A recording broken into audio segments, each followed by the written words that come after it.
Buenos días con todos. Es un gusto estar en un congreso tan prestigioso. Alguna vez, hace muchísimos años, fui secretario de justamente un congreso que se realizó aquí en Lima,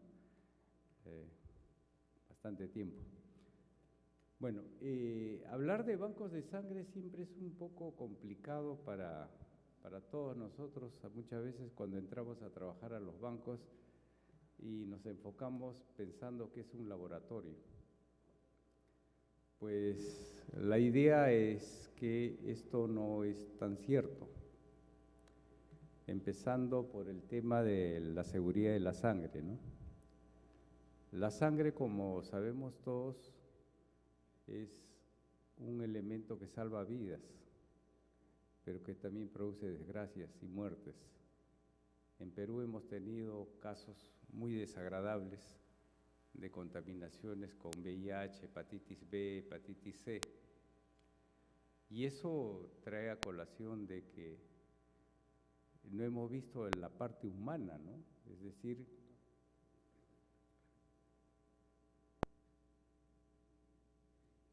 cuánta gente ha sufrido por este problema. Lo más impactante que tuvimos en Perú fue 9 niños contaminados con VIH. Tuve la oportunidad de ser auditor de esa situación, pero sin embargo, siempre decimos, cuando promovemos la donación voluntaria, decimos, la sangre salva 3 vidas. José.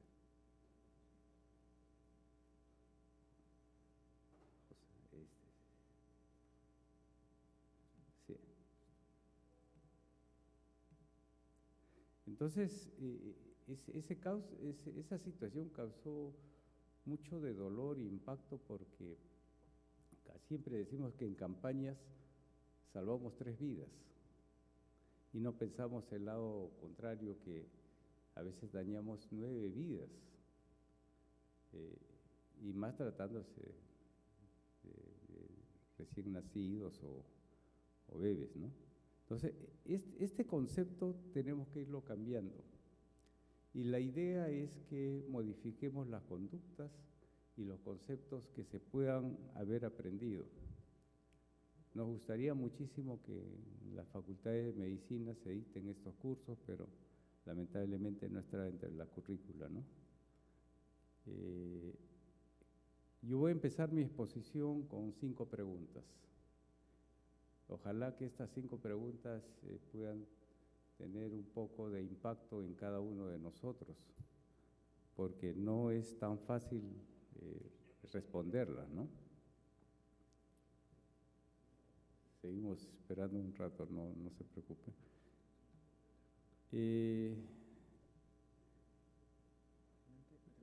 Ya.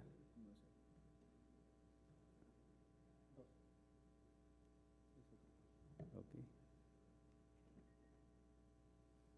Estas preguntas son interesantes porque nos tienden a decir 3 conceptos: paradigma, sesgo y estigma.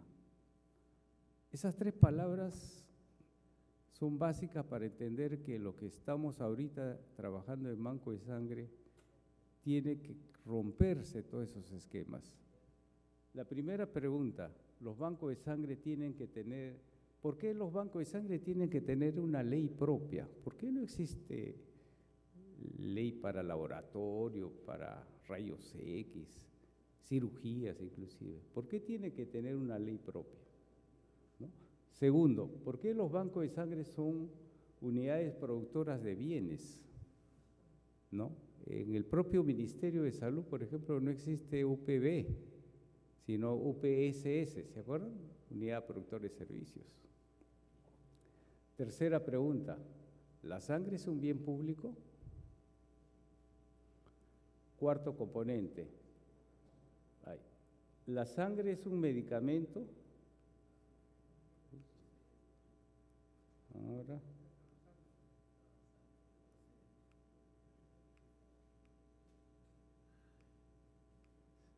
Ahora se cruzó esto. grande. El grande es adelante y el pequeño de abajo es atrás. Se cortó. ¿No? La sangre es un medicamento. Los bancos de sangre son empresas productoras de bienes.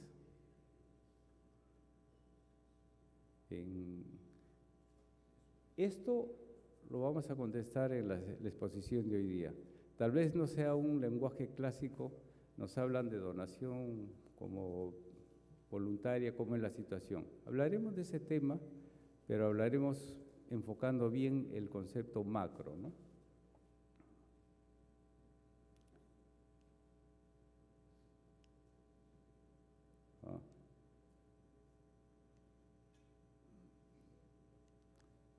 No avance esto.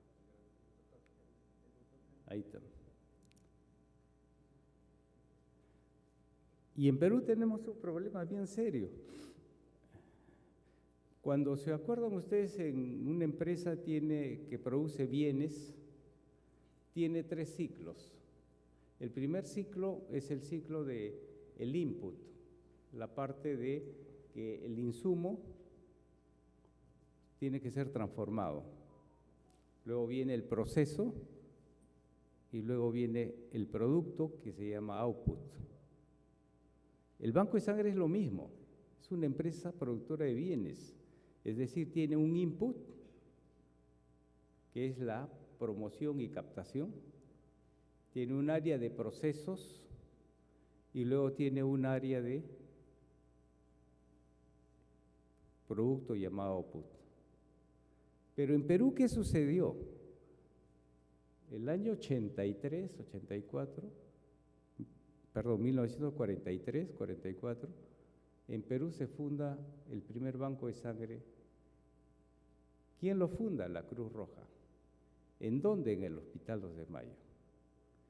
¿Cuál era la idea? Que el input, o sea, la captación y proceso, lo hiciera la Cruz Roja, y el proceso y el output lo hiciera el Hospital 2 de Mayo.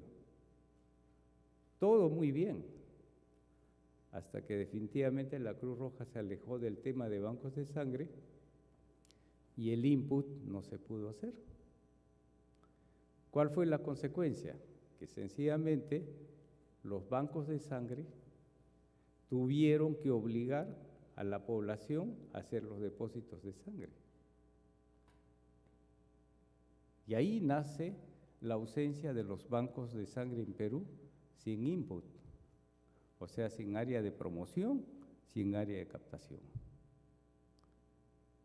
Tan es así que si esto se ha legalizado, que todos los bancos de sangre no tienen input, no tienen ese principal ciclo de producción que es el insumo. Entonces, ¿qué es lo que queremos hacer nosotros ahora? Incorporar obligatoriamente en todos los bancos de sangre el input. O sea, tener área de captación y área de promoción. Bueno, pero si hay bancos 1, 2 y 3, ¿dónde está la idea? La idea es que todos hagan promoción. En Perú tenemos 423 bancos de sangre, así, genérico, entre 1, 2 y... ¿Cuántos son tipo 2? Solamente 92. Y el resto todos son 1. ¿Cuántos hacen promoción? De vez en cuando falta algo. Cuando falta sangre, cuando hacen campañitas, por ahí. Entonces, nadie está obligado. Nadie está obligado porque no tiene ese espacio llamado input. Esa es la historia. Para que tengan una idea, en la época de Odría se hacía campañas de donación de sangre en el Palacio de Gobierno. Comparativamente ahora no. Hacer campañas en Perú es una hazaña, pues. El propio médico tiene que estar llevando su mesa, su silla, cargando la sangre. ¿Por qué no tienen input, pues?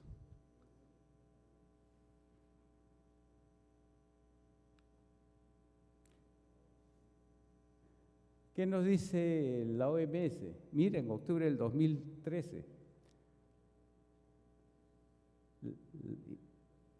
se hizo la inclusión de la sangre y componentes en la lista de modelos de medicamentos esenciales. O sea que la sangre es un medicamento esencial. Alguna vez expuse esto en un grupo de gestión y me dijeron, el doctor está hablando mal, ¿no? ¿Cómo la sangre va a ser un medicamento? Y les enseñé esto desde el año 2013. No es algo nuevo, ¿no? Miren lo que dice en Estados Unidos. Es que ahora el doctor Fuentes se ha puesto un poco pesado, ¿no? Quiere que todos los bancos tengan autorización sanitaria. En Estados Unidos, quien da la autorización sanitaria es la FDA. Así que, entendiéndose que la sangre es un medicamento, ¿no? Y este es un ciclo de producción fácil, de input, proceso y hacia dónde queremos ir. Entonces, una cosa es captación y otra cosa es selección, promoción. Entonces, ¿qué nos falta en los bancos de sangre? Tener expertos en promoción. Y que debe incluirse, que todos los bancos de sangre tienen que tener, pues, gente que haga promoción. Y que no sea un acto voluntario, un acto de que solamente porque dice el ministerio que hay que hacer campaña. No, eso no es cierto. El otro tema de seguridad de sangre tiene que ver no solamente con hacerle las pruebas. No, doctor, nosotros hacemos las mejores pruebas de tamizaje, nuestra sangre es más segura. No, la seguridad de la sangre empieza en el donante. Si yo tengo un mal donante, probablemente pueda tener una mala unidad de sangre. Y si quieren hacer un poco de ejercicio, háganlo con lo que se llama el índice de riesgo residual. El índice de riesgo residual les va a decir cuánto de riesgo tiene su banco de sangre, inclusive por cada marcador que se hace en Perú, ¿no? El otro tema de seguridad también tiene que ver con la capacidad para atender. Todos nosotros en Perú tenemos el tema de los que manejamos carros, tenemos un SOAT. Y si hay un accidente nos van a llevar a un establecimiento, ¿no es cierto? Un establecimiento que tiene que tener pues reservas para atender las necesidades.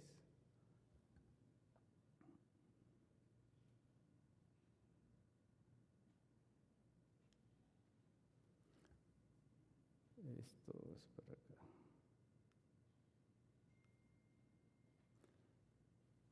En Perú, después de 29 años,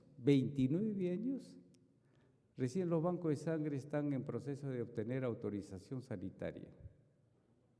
Es increíble, ¿no?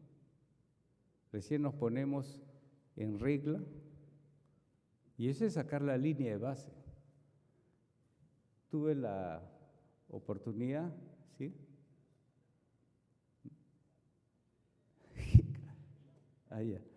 Tuve la oportunidad de fundar este programa de bancos de sangre en el año 97. Bueno, era un poquito más gordito, sin canas, etcétera. Hoy estamos un poquito gastaditos, ¿no? Y lo primero que hicimos es dar la obligatoriedad de 9 marcadores, que incluía malaria y Bartonella, porque Perú también tiene zonas endémicas de Bartonella. Hoy, bueno, lo retiraron 2 en los años siguientes. ¿Y eso qué trae de consecuencia? Pues que pensamos que el mejor tamizaje da seguridad a la sangre. Y eso no es cierto. Cuando empezamos a trabajar, los bancos de sangre hacían pruebas rápidas. Y tuvimos un poco la desdicha de ver también que en algunos lugares ni siquiera hacían pruebas de VIH. Estoy hablando del 97. ¿Cuánto nos costó implementar esos 9 marcadores? Prácticamente en 3 años. Y eso es importantísimo porque nunca pensamos que la seguridad de la sangre empieza en el tamizaje, sino que es mucho más, y eso empieza en el donante, ¿no?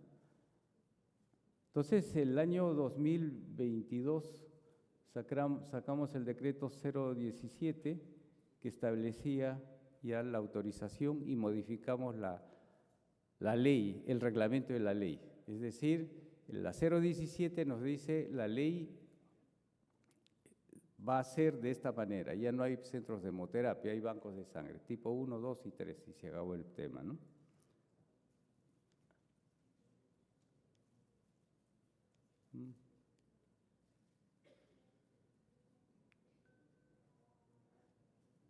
Estos son los marcos normativos que hemos logrado sacar en Perú, asociado a la donación voluntaria de sangre.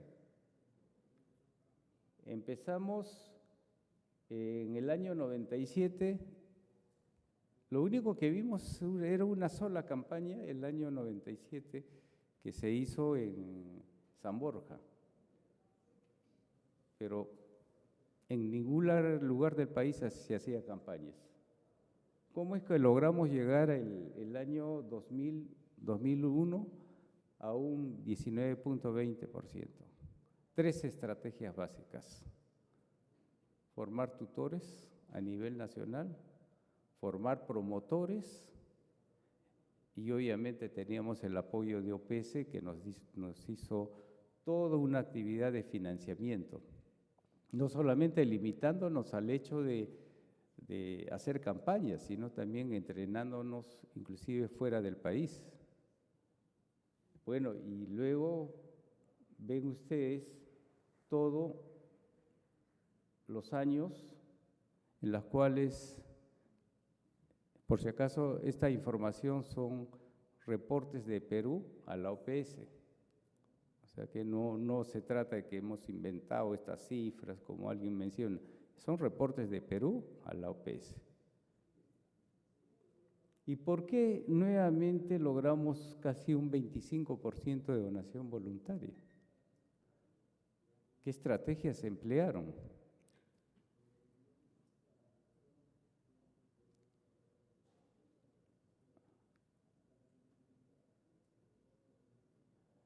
En Perú se colecta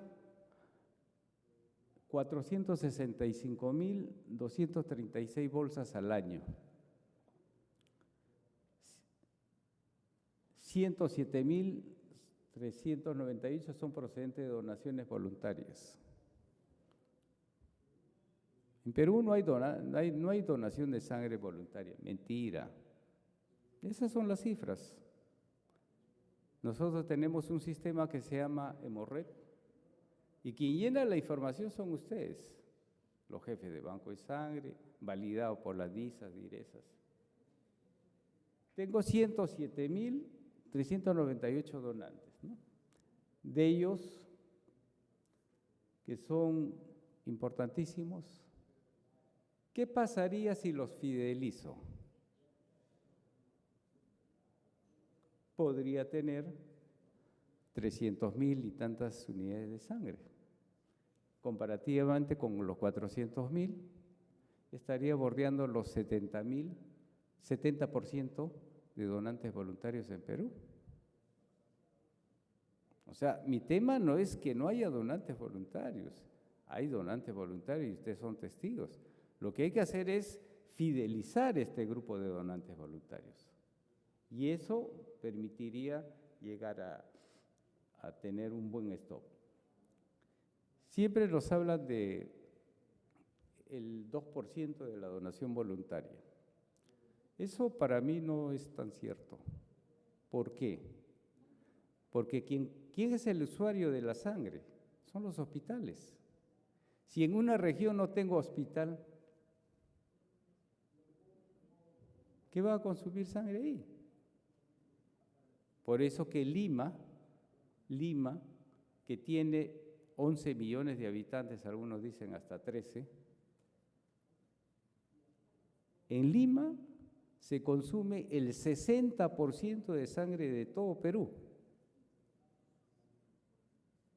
Quiere decir que la tercera parte del Perú es consumida por Lima. ¿Por qué? Porque acá hay concentración de hospitales. O sea, resumimos que los hospitales son los consumidores de sangre. Hospitales obviamente con sala de operaciones, ¿no? Solamente un dato adicional. ¿Cuántas personas al año acudieron a donar sangre? 609,000 personas en Perú. Y de ellos donaron efectivamente 465,000, ¿no?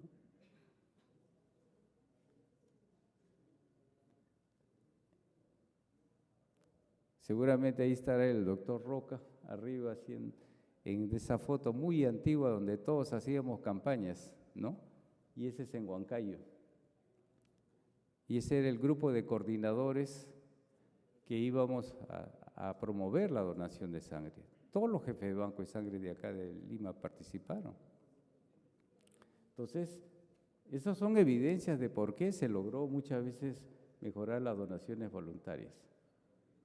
Pero nos falta saber, ¿y por qué subimos un 25% ahora, ¿no?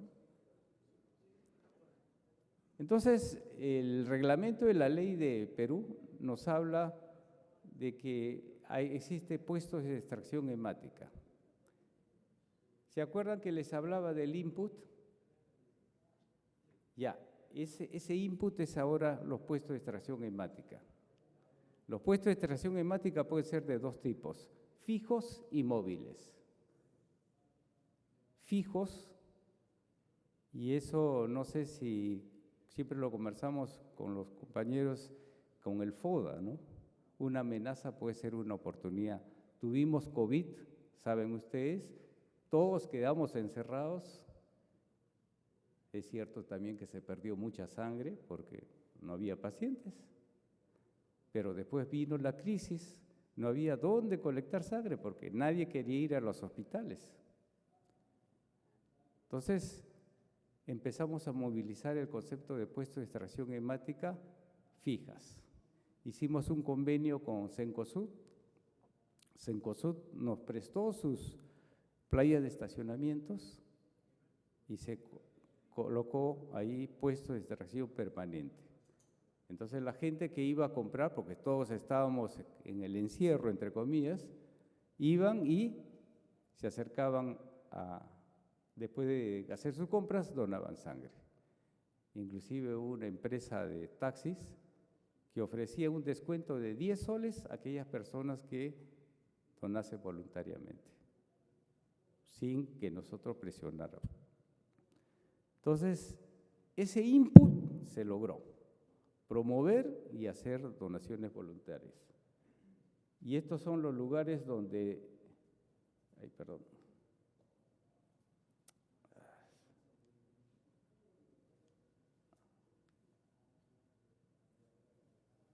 parece que, avanzando.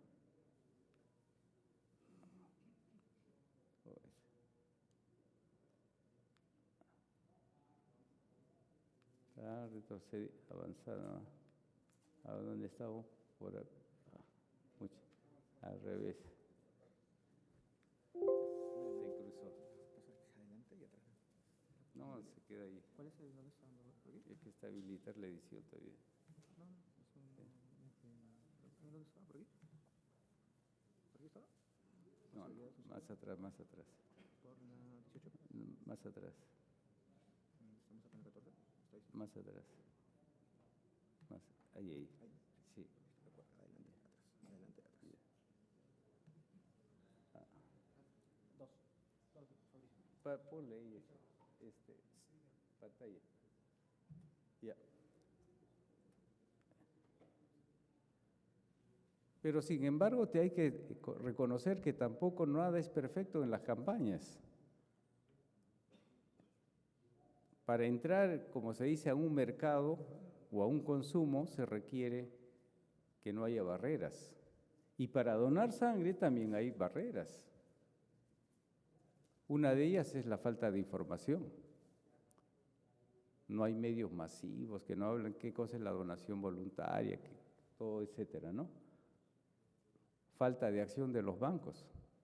Yo no les echo la culpa a los bancos. Los bancos crearon así sin el input. Y al no tener el input, no tener financiamiento, no tener recursos humanos, ¿cómo vamos a promover la donación voluntaria? La escasa publicidad o mal orientada, y es lo que hacemos todos. ¿Por qué falta sangre en los bancos de sangre?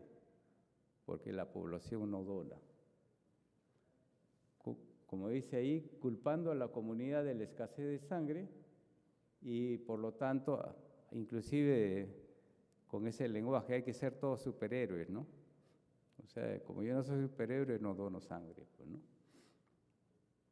Entonces, todas esas consideraciones son barreras. Tampoco hay reconocimientos públicos al donante, ¿no? Hay confusiones en cuanto a la información. En un lugar se habla de una manera, en otro lugar se habla de otra manera, ¿no? Los bancos de sangre a veces están mal posicionados. No, en ese banco de sangre hacen eso, en ese banco hacen tal, etcétera, etcétera, ¿no? Hay competencia entre bancos de sangre en cuanto a los mensajes, no se uniformizan los mensajes, ¿no? Hay factores sociodemográficos, ¿no?, en los cuales en determinados momentos no se puede hacer ni campaña porque todos están en descanso, etcétera, ¿no? Y las fuerzas del mercado que son importantes en las relaciones públicas, ¿no?, con el empleo de medios y materiales para la promoción. Y en eso alguien decía, no, Pronaevas tiene que darnos afiches, trípticos, pero si los formatos son distintos, la población de Chiclayo es diferente a la de Lima, es diferente a la de la selva y a de la sierra. ¿Cómo mandamos un solo mensaje? Recuerdo mucho en el Cusco hicimos una campaña y la sangre es vida, ¿se acuerdan ustedes? Ese lenguaje. Y en el Cusco, si tú le dices, dona sangre, le estás quitando la vida. O sea, ese mensaje tiene que ser cambiado, pues, ¿no? ¿Cuál es nuestra estrategia para ver el problema de la donación voluntaria? Formar profesores de promotores, eso se llama tutores, ¿no? Fortalecer la promoción de la donación voluntaria y buscar ahí los principales actores, la comunidad. Y la comunidad significa promotores. 3 consideraciones a nivel de iglesias. Las iglesias evangélicas lideran las campañas, la Iglesia Católica también está haciendo actividades de campaña, las universidades han formado asociaciones de donantes voluntarios y hoy van a hacer, estamos hablando de noviembre, una mega campaña a nivel nacional en todas las universidades. Anecdóticamente, se acercan los estudiantes universitarios a los bancos a hacer colecta y los bancos, no tenemos bolsas, no hay reactivo. Entonces, nos quejamos de que la gente no dona sangre. Sin embargo, la población quiere donar. Otro de los conceptos es que estamos certificando. ¿Qué significa? Que los tutores tienen que hacer campañas, pues tienen que activar e intervenir con la promoción. Yo tengo 3 líneas, banco de sangre, población y tutores. Si no tengo tutores, no hago el eslabón, no hago el ciclo para que pueda promoverse la donación voluntaria, ¿no? Estas son todas las actividades de campaña que hemos hecho, capacitaciones, colectas externas, etcétera, ¿no? Y esto es las donaciones voluntarias hasta el 2024, porque les di las del 2023, ¿no? Vean cómo las actividades de promoción, lo que se está buscando ahora no es tener nuevos donantes de sangre, lo que queremos es fidelizar a los donantes de sangre. Estos son los avances de la donación voluntaria al 2024.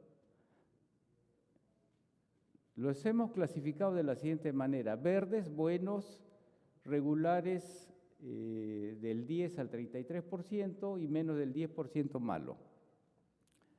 Cuando hablamos de promedio, para mí no me agrada mucho hablar de estadística desde el punto de vista de promedio. ¿Por qué? ¿Cuál es el promedio de una persona? Oiga, y si tiene 0 años y el otro tiene 100 años, el promedio es 50. No está bien mal, pues. El promedio de hablar de donación voluntaria depende de muchos factores. Toda la zona de la selva están en mayor del 34% de donación voluntaria, incluyendo Cajamarca. La zona de Lima está en un promedio de 33% de tipo regular y hay lugares como Tacna, Madre de Dios, Ucayali, ¿no? En este caso, en los últimos años, Ucayali ha mejorado bastante, ¿no? Pero vean esa zona roja que en Perú todavía no avanza. El tema es que no veamos que la sangre solamente lo necesitan los bancos, sino la sangre lo necesitamos todos. Todos vamos a necesitar sangre en un momento de nuestra vida.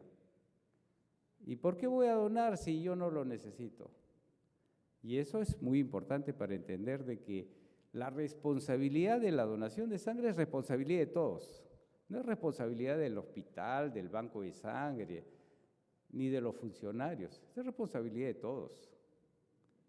Quien crea que no va a usar sangre, así hay que tocar madera. Es mucho mejor tener la oportunidad de disponer a que suceda una emergencia, ¿no? El ejemplo claro fue en Villa El Salvador. ¿Se acuerdan? Explotó un tanque de gas en la zona. ¿Qué tuvimos? Un alto grado de sensibilidad que era terrible. 2.000 donantes diarios. No había bolsas de sangre, no había dónde almacenar sangre, tampoco había sangre para consumo. ¿Por qué? Porque la cantidad de tamizaje que se tenía que hacer era terrible. Entonces, un evento negativo, vean ustedes la cantidad de donantes y de camillas ahí en el aula del niño de San Borja, ¿no? Toda la gente donaba. Después nos vino el tema de la pandemia, también otra crisis, ¿no? Y que gracias a este mecanismo de puesto de extracción hemática, que viene a ser el input que nos falte, pues hacíamos el otro día un convenio con un banco. Doctor, mi banquito es muy chiquito, pero es importante, es la cabeza de red en provincias. Muy bien, pues implementa un puesto de extracción hemática externo. ¿Quieren ver un puesto de extracción hemática? Es la Municipalidad de Chorrillos. La Municipalidad de Chorrillos ha implementado un puesto de extracción hemática, ¿no? Entonces, sí estamos implementando modelos que permitan que sea el más eficiente en los bancos de sangre, ¿no? Entonces, ¿qué hemos aprendido en estos años? Primero, hacer alianzas estratégicas, o joint venture, como le llamen, tener un sistema integrado, tenemos un Hemorred, y lo que queremos es una primera etapa antes de la cultura, solidaridad, lograr la solidaridad, pero lo más importante es integrar el tema de problema público a la sangre, ¿no? Estos son los últimos años, cómo han cambiado la donación voluntaria en el país. Algunos que son persistentes todavía en el tema de la donación voluntaria. Doctor, pero no hay plata, no hay financiamiento, en el caso de los MINSA, no hay financiamiento para campañas de donación de sangre. Decreto Supremo 016 del año 2021. Programa presupuestal para la promoción de donación voluntaria de sangre hasta el año 2030. Y a través de PPR. O sea, sí existe el tema de financiamiento.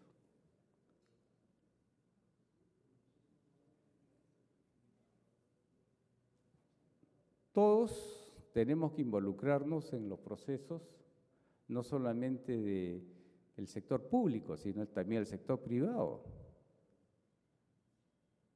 La sociedad civil, el club de RH negativos, las iglesias, las universidades, todos. Dividimos a 3 grupos nosotros, menores de 18 años, de 18 a 60 años y mayores de 60. Para nosotros la mejor inversión son los mayores de 60 años. Tienen la oportunidad, el tiempo para promover, utilizar redes sociales, nos tienen que ayudar. Los menores de 18 años, hay una ley que modifica la ley en educación que incorpora la promoción de la donación de sangre. Lo tiene que hacer el MINEDU, Ministerio de Educación. Y hay que estar atrás de ellos. O sea, también estamos buscando cultura. La responsabilidad social es un concepto básico. El civismo, parte de nuestra vida, el ser donante de sangre, ¿no? O el ser promotor.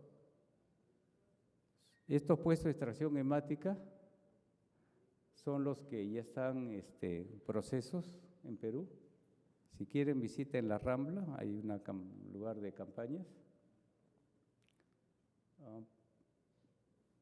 Con esto termino. ¿Hacia dónde vamos? Lo que queremos es tener un banco regional por cada región. Eso se llama regionalización. No queremos que todos los bancos de sangre tamicen con 5.000, 10.000, sino que se centralice el tamizaje y que haya un derecho a la población peruana que sea un acceso universal a sangre segura, que todos dispongamos. Y eso, en una última resolución ministerial que establece los convenios o acuerdos, declara la sangre como bien público. Creo que esta es la información que quería darles y muchas gracias.